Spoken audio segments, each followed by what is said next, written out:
పిల్లలు కనకుండా ఉండడానికి తీసుకున్నది అని కూడా ఇట్లా కాదు. తనకు వద్దు అన్నప్పుడు మేము తీసాం. మరి నాకు యూటరస్ లో ఒక వన్ ఆఫ్ ద పార్ట్ తీసేశారు. మరి ఇతను కదా ఇంకా ఉండి చూసుకోవాల్సిన మనిషి. శేఖర్ భాష వచ్చి పిల్లలు పుట్టరు అనే మాటలుగా రాస్తారు, మాట్లాడుతూ రాస్తున్నది ఎంకరేజ్ చేస్తున్నారు. దీన్ని బేస్ చేసుకుని కదండి. ఇప్పుడు ఫెలోపియన్ ట్యూబ్ లో యూటరస్ కి ఫెలోపియన్ ట్యూబ్స్ ఉంటాయి. ఒకటి రప్చర్ అయ్యి ఒకటి తీసేశారు. ఇంకోటి ఉంది మెడికల్ గా నా ఇంకొక ట్యూబ్ ఏమంటారు, ఒక సెకండ్ ఉండు దూరంగా.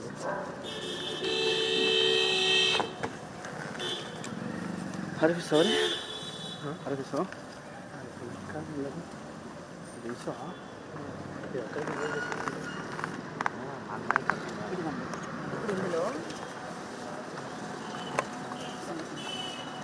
ఇందులో చాలా క్లియర్గా ఏమన్నారు, right side fallopian tube ectopic ఒకటి తీసేశారు, లెఫ్ట్ సైడ్ ట్యూబ్ నార్మల్. నాకు పుడతారు అన్నమాట ఎలా చెప్తారు? రెండిట్లో నుంచి కదండి ఎగ్స్ రిలీజ్ అవ్వడానికి. Uterus normal in size. నా డేట్ చూడండి 2016. ఇప్పుడు ఈ రోజున ఏదో తీసుకొచ్చి చేసిన పేపర్స్ కూడా కాదు. పుట్టరు అన్న స్టేట్మెంట్ అలా ఇచ్చేసి నన్ను బ్యాడ్ చేసి నన్ను వదిలించుకోవాలనుకుంటే ఒక క్లోజర్ మంచిగా ఇచ్చేసి చెప్పుకుంటే నేను వెళ్ళిపోతాను. నన్ను చెడ్డదాన్ని చేసి నన్ను ఒక డాష్లాగా చిత్రీకరించి వెళ్తే నేను ఎలా బతకగలను, ఎలా తలెత్తుకోగలను? ఎవరు లేరు ఈమెకి. సరే ఇట్లా మాట్లాడేస్తే పోతుంది, డబ్బులు పిచ్చేస్తే పోతుంది అంటే పోయే మనిషి అయితే నేను కాదండి. తప్పు ఇది. లెఫ్ట్ సైడ్ ట్యూబ్ నార్మల్ ఉంది, ఎవ్రీథింగ్ ఈజ్ నార్మల్. నాకు తీసుకెళ్ళమనండి హాస్పిటల్కి, నేను వస్తాను అంతే. దీని కూడా ఫైట్ చేస్తున్నా. నాకు వాళ్ళ మమ్మీ డాడీ నేను కోడలనే కాదు అంటారు. అప్పట్లో 2013లో ఇచ్చిన గ్రీటింగ్ కార్డ్ ఇది. నేను అతని బర్త్డేకి నేను వచ్చాను. మరి అలాంటి మనిషిని కన్నందుకు పేరెంట్స్కి నేను థ్యాంక్స్ చెప్పుకున్నాను, హ్యాపీ బర్త్డే చెప్పాను. రాజ్కి అండ్ థ్యాంక్స్ చెప్పుకున్నాను అతను అలాంటి ఇచ్చినందుకు. చూడండి, it's so nice to be able to say that having a husband like you makes my world అని రాశాను. మరి ఇక్కడ కూడా నేను హస్బెండ్ అని, అది మా పెళ్లి అయిన తర్వాత. మీరే రాశారు ఇది? ఎప్పుడు అప్పుడు తీసుకున్నారా? పెళ్ళైన తర్వాత ఇక్కడ ఇది కనపడుతుంది నల్లతాడు, అదేనా? నల్ల పూసలది అది. అండ్ 2014లో తీసుకున్నది. ఇది 14 or 15 అయి ఉంటుంది.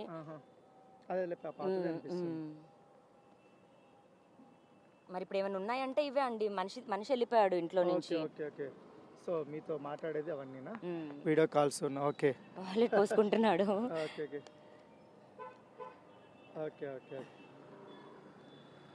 సో వాళ్ళ మదరు ఒక్కొక్క దాంట్లో ఒకటి పెట్టారా? సో ఇది మీ ఇద్దరు కలిసి ఉన్నదా? ఓకే. మరి ఇన్ని ఉన్న తర్వాత ఇంక ఏంది తన దగ్గర ఉన్నది ఏంటి నీకు అగెనిస్ట్గా ఉండేవి అనుకుంటున్నారు? అసలు నాకు అర్థం కాదు. నాకు తెలియదండి. వాళ్ళు వదిలించుకుందామన్న కాన్సెప్ట్లో అందరం ఒక మాట మీద ఉందాము, అందరం ఒక స్టాండే తీసుకొని ఫైట్ చేద్దామన్న దగ్గరే ఉన్నారండి. ఇంకా అంతకుమించి నేను చెప్పలేను. ఒక టీమ్ అప్ అయిపోయారు, కలిసి చేద్దామన్న దగ్గరే ఉన్నారు. బట్ అందరికీ అయినా ఒకటి అర్థం అవ్వాలి. నేను మళ్ళీ క్లియర్గా చెప్తున్నాను, ఇదే వదలను. నాకు చెప్పి వెళ్ళలేదు అతను, చెప్పకుండా వెళ్ళిపోయాడు, పారిపోయాడు. నా మనిషి నా ఇంటికి రావాలి. నా ఇంట్లోంచి వెళ్ళిపోయి వచ్చి ఇక్కడ తీసుకున్నాడండి.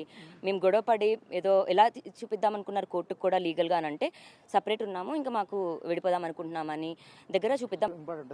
ఇట్లా రిలేషన్షిప్లో ఉన్నప్పుడు ఎప్పుడన్నా వైజాగ్ వెళ్ళి రాస్తారు వాళ్ళ పేరెంట్స్ ఎప్పుడన్నా కలిసారా? తర్వాత ఏమన్నా మీరు మ్యారేజ్ ఇద్దరు చేసుకున్న తర్వాత ఏమన్నా కలిసారా? రిలేషన్షిప్లో ఉన్నప్పుడు ఫోన్లో మాట్లాడడం అనేది అయితే జరిగాయండి. బాయ్ ఫ్రెండ్ గర్ల్ ఫ్రెండ్గా ఉన్నప్పుడే. వాళ్ళకి తెలుసు, మామగారు తాతగారికి కూడా తెలుసు. అండ్ ఇంకా కెరియర్సే సెటిల్ అవ్వలేదు కదండి, చిన్న పిల్లలం అప్పుడు. ఇప్పుడు అంటే తన హీరో వాళ్ళ నాన్నగారు అన్నట్టు ఎస్టాబ్లిష్ అయిన హీరో నా కొడుకు అని అన్నారు. అప్పుడు నార్మల్ ఒక అబ్బాయి, 20 ఏళ్ళ ఒక అబ్బాయి. అప్పుడే మేము ఏం చెప్పుకుంటాము. బట్ ఇష్టం అన్న దగ్గర చెప్పాడు. మిగతా అందరు అబ్బాయిలతో పోలిస్తే రాస్తాను ఇప్పటికైనా సరే రాస్తాను మంచోడనే చెప్తాను, చెడ్డోడని అయితే నేను అన్నానండి. నాకు అబ్బాయి నిజంగానే మంచోడు అనిపించాడు. నేను అన్ని వదిలేసి అబ్బాయితో ఆ రోజు డే అయితే చేయి పట్టుకున్నాను నేను అతనిది. మరి ఈరోజు వదిలేసినందుకు నేను బయటకు వచ్చాను, కానీ అతన్ని చెడగొట్టడానికి ఇదని కాదు. నా మెడలో 3 ముళ్ళు వేసిన 3వ నెలకి మా పేరెంట్స్కి వాళ్ళ పేరెంట్స్కి చెప్పడం జరిగింది. నా దగ్గర వాటికి సంబంధించి కూడా ఎవిడెన్సెస్ ఉన్నాయి. అంటే తను చెప్తున్నాడు మీరేమో సుదీర్ఘమైన రిలేషన్షిప్ అంటున్నారు. అంటే ఇప్పుడు మీరు డ్రగ్స్ కేసులో మీ పేరు బయటకు వచ్చింది, నార్సింగ్ పోలీసులు తీసుకెళ్ళినప్పుడు అప్పటి వరకు మీతోనే ఉన్నాడు అతను? నార్సింగ్ పోలీసులు తీసుకెళ్లడం వరకు నాతోనే ఉన్నారు, వాళ్ళ పేరెంట్స్ కూడా నాతోనే ఉన్నారు. వాళ్ళ పేరెంట్స్ వచ్చి నన్ను ఎయిర్పోర్ట్ లో దింపడం జరిగింది. నేను బయటికి వచ్చే ఏంటి అమెరికాకి వెళ్ళేటప్పుడు వాళ్ళ మమ్మీ డాడీ రాజు అంటే కారులో ఇంకా 6 సీటర్ సరిపోదు కదా, ఇంకా రాజు ఇంట్లోనే ఉన్నాడు. వాళ్ళ మమ్మీ వాళ్ళ డాడీ, మా మమ్మీ మా డాడీ, నేను మా తమ్ముడు. అంటే అప్పుడు మీరు అమెరికాకి వెళ్ళేటప్పుడు వాళ్ళు ఏం చెప్పారు, మీతో ఇంటరాక్షన్ ఏం చెప్పారు? అంటే జాగ్రత్తగా వెళ్ళమని చెప్పా, లేకపోతే ఏమన్నా ఇతర వ్యవహారాలు ఏమన్నా మాట్లాడారా? ఏంటమ్మా బాగా ఏమన్నా చెప్పారా? సో మాల్వీ ఇష్యూ అనేది 1 year నుంచి జరుగుతుందండి. చాలా తీవ్రంగా గొడవలు అవుతున్నాయి. మీరు విన్న ఒక కాల్ రికార్డింగ్ తోడిన బూతులు అన్నది తిడుతున్న ఏదైతే ఉందో అది లాస్ట్ ఇయర్ సెప్టెంబర్ అప్పుడు జరిగింది. ఇప్పుడు కూడా కాల్ కూడా కాదు. సో ఇంటెన్స్ గా గొడవలు అవుతున్నప్పుడు maybe I think we need a break ఏమో, రాజ్ ఎక్కువ కొట్లాడేస్తున్నాం దగ్గరే ఉంటాయి కదా అన్న దగ్గర. యుఎస్ వీసా నాకు ఉన్నప్పటికీ నేను ఎప్పుడు వెళ్ళాలి అని అనుకోలేదు. Maybe okay I'll go, travel vlogs కూడా చేద్దాం అనుకున్నాను. సో నేను నా కుక్కపిల్లతో ట్రావెల్ చేయడం అన్నది జరిగింది. వాడికి సంబంధించిన డాక్యుమెంట్స్ లో ఇండియా హై రిస్క్ ర్యాబిస్ కంట్రీలో ఒక 1 of the లిస్ట్ ఉండడంతో వాళ్ళు అక్కడ ఒక అబ్జెక్షన్ చేశారు, మా సింబాగాడికి సర్టిఫికేట్ లేదని. అది ఆన్లైన్ లో మనం సబ్మిట్ చేసుకోవాలంట, విచ్ మనకు తెలీదు. సో నాకు ఎయిర్లైన్ వాళ్ళే వెనక్కి పంపించారు టికెట్ బుక్ చేసి రిటర్న్. సో అది ఎయిర్లైన్ వాళ్ళ మిస్టేక్ ఉండింది కాబట్టి. అండ్ నేను ఇప్పుడు కుక్కపిల్లనే వదిలేదండి. నేను వాడిని కార్గోలో పంపించవచ్చు, లేకపోతే ఏదైనా వాడిని దింపడానికి వచ్చాను. నేను వాడిని దింపేసి వస్తున్న దాంట్లో రైల్వే స్టేషన్ లో దిగాను. రైల్వే స్టేషన్ నుంచి మీరు మోకిల్లా కేసులో A11 ముద్దాయి ఉన్నారు, అది ఉన్నారు, అబ్స్కాండింగ్ లో ఉన్నారు, మిమ్మల్ని తీసుకెళ్లాలి అని చెప్పి అన్నారు. తీసుకెళ్లారండి, రైల్వే స్టేషన్ నుంచి తీసుకెళ్లారు నన్ను. బట్ ఎఫ్ఐఆర్ లో ఉన్నట్టుగా పాత కేసు సంబంధించి మిమ్మల్ని ఎంక్వైరీ కోసం తీసుకెళ్లారు ఆ రోజు అర్ధరాత్రి. సో ఆ వీడియోలో కూడా మీరు చూసినట్టు, అంటే బేసిక్ గా నాకు ఎవిడెన్స్ కాబట్టి నేను బయటకి ఇవ్వలేదు ఇప్పటి వరకు కూడా. బట్ శేఖర్ భాష అన్నది అది బయటకు వదిలేసి అతనేదో ఎవిడెన్స్ తీసుకొచ్చానని అంటున్నాడు ఆ వీడియోలో కూడా. ఇప్పుడు ఆ రోజు అందరికి క్లారిటీ రావాల్సింది ఏంటంటే, ఇప్పటి వరకు మీరు కొన్ని ఆరోపణలు చేశారు, అసలు నాకు డ్రగ్స్ సంబంధమే లేదు, నాకు అంత అవసరం కూడా లేదు, నేను ఆ బతుకునని.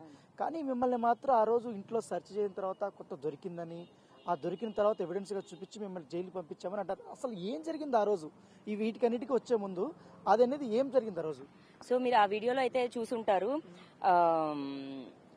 నేను రైల్వే స్టేషన్ లో ఉన్నాను. ఆ వీడియో కూడా నా ఫోన్ లో తీసిందే. లగేజ్ చూపించి ఓపెన్ చేయమని ఇది కాదు, లగేజ్ కారులో ఎక్కిస్తుంటే నా లగేజ్ ముట్టుకుంటే నేను ఒప్పుకోను అన్నాను. ఓపెన్ కాప్స్ డ్రెస్ యూనిఫామ్ లో లేరు, అసలు వాళ్ళు పోలీసులో అదో కూడా నాకు తెలియదు. ఎవరో అర్ధరాత్రి తీసుకెళ్తుంటే ఆగండి అని అరవలేనా నేను? ప్రొటెక్ట్ చేసుకోకూడదా నేను? మా ఇంట్లో వాళ్ళు రానివ్వండి అని అడగకూడదా? తీసుకెళ్లారండి. మరి తీసుకెళ్లిన వాళ్ళు మోకిలా పోలీస్ స్టేషన్ లో అయిన కేసు అది. మోకిలా తీసుకెళ్లకుండా నార్సింగి తీసుకొచ్చారు. నెక్స్ట్ డే A2 గా రాసి రిమాండ్ కి పంపించారు. A1 A3 అబ్స్కాండ్ అన్నారు. ఇప్పుడు ఇంత ఎపిసోడ్ జరిగింది కదా, దీని వెనకాల మీకేం డౌట్ రావట్లేదా? ఎవరన్నా ఉన్నారు ఏంటి ఇది వెనకాల చేపించుంటారనే డౌట్ ఏమైనా వచ్చిందా? ఆ రోజు రైల్వే స్టేషన్ లో తీసుకున్న నా ఫోన్ నాకు ఇవ్వలేదు. నాకు ఇంకొకరిని కాంటాక్ట్ అవడానికి తెలీదు, కేసు అవుతుందని కూడా తెలియదు. మిగతా వాళ్ళందరూ స్టేషన్ బెయిల్ తీసుకున్నారు, మిమ్మల్ని కోర్టులో ప్రొడ్యూస్ చేయాలి అన్నారు. నేను ఆ కేసు మీద లోపలికి వెళ్తున్నానని అనుకున్నాను. బట్ రిమాండ్ కి పంపించారు నన్ను. బెయిల్ రాజ్ తరుణ్ మరి రాలేదు, ఫోను చేయలేదు, బెయిల్ ఇప్పించలేదు. మా పేరెంట్స్ కి కూడా అది డ్రగ్ కేసు అంటే ఏంటిది అని కూడా తెలియదు, ఏం బెయిల్ ఎప్పుడు వస్తుంది అని కూడా. బట్ NDPS అన్న యాక్ట్ లో లేట్ అవుతుంది అని, మినిమం డేస్ ఇన్ అని ఉన్నది. సో 43 days ఉన్నాను. నేను వచ్చే 2వ రోజు రాస్తారు నీ ఇల్లు తీసుకొని ఇక్కడ షిఫ్ట్ అయ్యాడు. అంటే రిలీజ్ అయిన తర్వాత మీరు అప్పటి వరకు కలిసి ఉన్నారు కదా ఒకటే ఇంట్లో, అదే ఇంట్లోకి వెళ్ళి రాజస్థాన్ని కలవడానికి మీరు ప్రయత్నించారా? తర్వాత అతను నుంచి వచ్చిన రెస్పాన్స్ ఏంటి తర్వాత? సో నేను బయటకు వచ్చిన రోజు తను ఏమన్నాడంటే, మీడియా చాలా ఇబ్బంది పెడుతుంది అంటే అప్పటికి రాజస్థాన్ ప్రియురాలు అలానే వచ్చేసింది కాబట్టి తన కెరియర్ కి ఇదవుతుంది, ఒక 2 months అంతా సెటిల్ అయిన తర్వాత నేను వస్తాను అన్నాడు. అలాంటి ఒక టైంలో ఫస్ట్ నా స్టేట్ ఆఫ్ మైండే నాకు ఇబ్బందిగా ఉంది. అలాంటి నన్ను దగ్గర తీసుకోవాల్సిన మనిషి దూరం ఉంటున్నా అంటున్నాడు. సరే పోనీ సినిమా అన్న పేరు పెట్టాడు కాబట్టి, కెరియర్ అన్న పేరు పెట్టాడు కాబట్టి వస్తాడేమో అనుకున్నాను. ఆ 2 months కూడా అతను మరి నిజంగా సినిమా చేసుకోవట్లేదు. మాల్వీతో ఎక్కడికి వెళ్ళాలో అక్కడ అన్నీ వెళ్తున్నాడు. నాకు ఫోన్స్ కి నోటిఫికేషన్ వస్తున్నాయి, అకౌంట్ కి నోటిఫికేషన్స్ వస్తున్నాయి. మరి మాకు ఇంట్లో నాతో పాటు 15 కుక్కలు ఉన్నాయి, మా పరిస్థితి ఏంటి అని ఆలోచించి ఈ 2 months మీరు రిలీజ్ అయిన తర్వాత జరిగిన వ్యవహారం. సో 2 months కూడా నేను మార్చి 13 వచ్చానండి నేను బయటికి. July 17న case. సో ఆ 2 months కూడా నేను ఆగి వెయిట్ చేసి వస్తాడేమో అని చూస్తున్నాను. బట్ ఫోన్లు ఎత్తట్లేదు, అటు మాలి దగ్గరికి వెళ్తున్నాడు. ఇంకా తప్పక రావాల్సి వచ్చిందండి. ఇప్పుడు 2 సినిమా రిలీజ్ అయ్యి, పురుషోత్తముడు మొన్న రిలీజ్ అయింది, ఇప్పుడు కొత్తగా తిరగబడండి రా స్వామి వస్తుంది. ఈ సినిమా లొకేషన్స్కి ఏమన్నా మీరు ఎప్పుడైనా వెళ్ళారా షూటింగ్స్ అప్పుడు ఏమన్నా రాజ్ మిమ్మల్ని ఎవరైనా ఇంట్రడ్యూస్ చేయించారు ఎవరికైనా సోన్సో అనేది ఎవరికైనా చేయించేటప్పుడు సినిమాకి సంబంధించిన వాళ్ళతో? మా ఇంటికి వచ్చే ఫ్రెండ్స్ క్లోజ్ పీపుల్కే నేను తెలుసు అండి, యాక్టర్స్ కానీ ఆ డైరెక్టర్స్ కి కానీ. రాజ్కి ఎవరైతే క్లోజ్ గా మూవ్ అవుతారో వాళ్ళే నాకు కూడా ఫ్రెండ్స్, కానీ బయటికి పర్టికులర్ గా తీసుకెళ్ళడం అయితే ఎప్పుడు జరగలేదు. నేను కూడా బయటికి రావాలి అని అనుకోలేదండి ఎప్పుడు కూడా, ఏదో ఫేమ్ కావాలి నేను లేదా ఈ హీరో మనిషిని అని చెప్పుకునే లాగా కూడా ఎప్పుడు లేను. నేను ఇంట్లోనే ఉన్నాను, నార్మల్ అమ్మాయిలాగే ఉన్నాను. నాకు అదే ఇష్టం కూడా, అండ్ తనకు కూడా అదే ఇష్టం. అండ్ నేను యాక్టింగ్ స్టార్ట్ చేసినప్పటికీ కూడా తను వద్దు అంటేనే నేను మానేయడం జరిగింది. మేమిద్దరం కూడా సినిమా వల్లే పరిచయం, ఇండస్ట్రీకి రావడం కానీ షార్ట్ ఫిలిం అన్నది కానీ ఒక సినిమా అన్న ఒక మాట నుంచే. మరి నన్ను వద్దు అని నా కెరీర్ ఆపేశాడు. ఈ మనిషి ఉన్నాడనే కదండి నేను ఉన్నది కూడా, నా ఇల్లు నా సంసారం అనే ఉన్నాను నేను.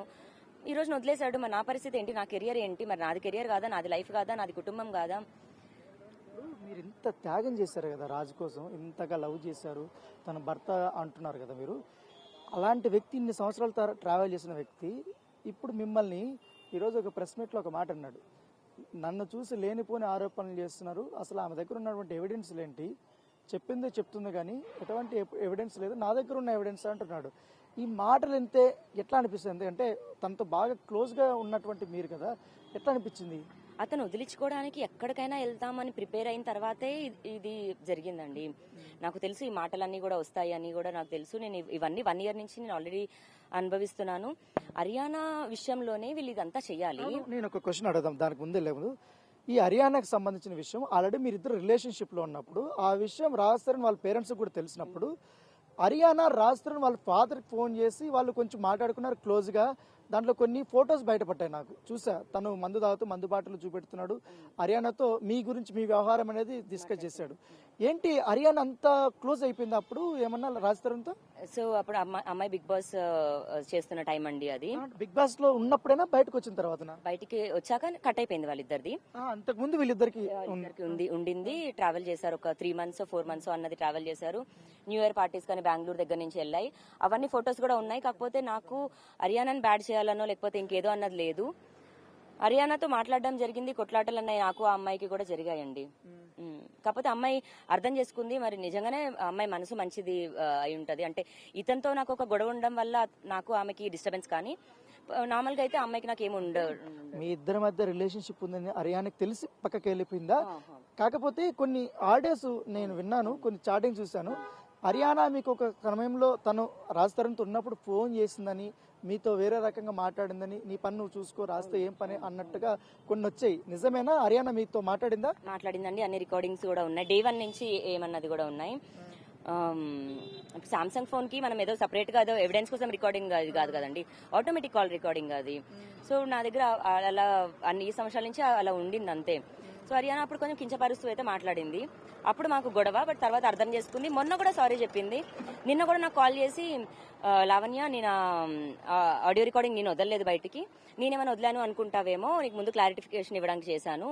మరి అందులో వాళ్ళ డాడీ నాకు అంత టెక్నాలజీ తెలియదు అంటున్నా, వాళ్ళ డాడీ ఆడియో రికార్డింగ్ చేయడం అనేది టెక్నాలజీ ఏంటో మరి వాళ్ళ డాడీ ఎలా మాట్లాడుతున్నారు. కాకపోతే హర్యానా అర్థం చేసుకుంది. హర్యానా రాజ్ తరుణ్ వాళ్ళ పేరెంట్స్ కి డబ్బులు ఇవ్వడం కూడా జరిగింది. కోడలు లాగానే ఆ అమ్మాయిని తీసుకొచ్చారు. అంటే బోల్డ్ కదా క్యారెక్టర్ కదండి ఆ అమ్మాయిది, ఇట్లా పర్సనాలిటీ బోల్డ్ కాబట్టి హర్యానా అయితే లావణ్యకి సమాధానం చెప్తుంది. వీళ్ళు చూజ్ హర్యానా అని, హర్యానానే ఫస్ట్ ట్రాప్ చేద్దాం అనుకున్నారు, హర్యానానే నా మీద పంపుదాం అనుకున్నారు. బట్ నేను చెప్పిన తర్వాత, మాట్లాడుకున్న తర్వాత హర్యానా తన స్టెప్ వెనక్కి తీసుకుంది. వద్దు నాకు కెరియర్ కావాలి అనుకుంది, తన కెరియర్ లో తను చూసుకుంటుంది. బట్ హర్యానా మోసం చేశాడు. హర్యానా ఇంకా ఆ మాటలు అయితే నేను చెప్పడం కరెక్ట్ కాదు, ఆ అమ్మాయి చెప్పాలి.